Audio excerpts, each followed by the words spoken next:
Welcome to R five TV news.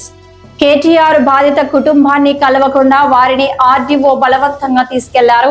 RDO వెంటనే బాధితులని ఇక్కడికి తీసుకురాకపోతే బాధితులు ఎక్కడ ఉంటే మేము అక్కడికి వస్తాం, మాజీ మంత్రి శ్రీనివాస్ గౌడ్ అన్నారు. స్వామి జాతరలో కాంగ్రెస్ నాయకులు చనిపోయిన పాప కుటుంబాన్ని పరామర్శించడానికి వచ్చిన కేటీఆర్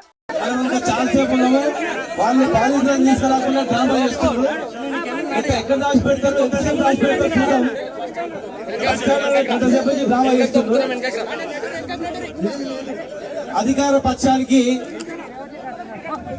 డైరెక్ట్ గా కొమ్ము కాస్తూ పోలీసు వ్యవస్థకే కొంతమంది చెడ్డ పేరు చేస్తున్నారు.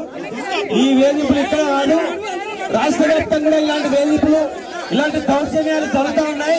పట్టపగలే హత్యలు జరుగుతూ ఉన్నాయి, పట్టపగలే దోపిడీ జరుగుతూ ఉంది, పట్టపగలే అరాచకం జరుగుతూ ఉంది.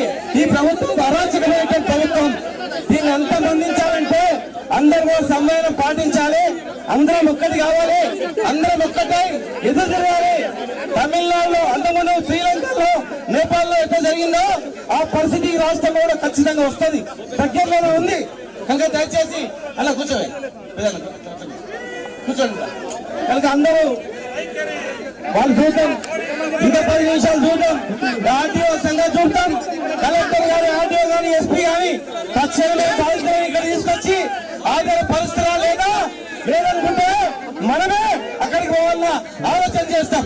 అర్ధగంట లోపల మనం తీసుకురాకపోతే మేమే కార్యక్రమాలు ప్రకటిస్తాం, మేమే మీ సంఘం చూస్తాం, ఎక్కడుంటే అక్కడికే మేము వస్తాం.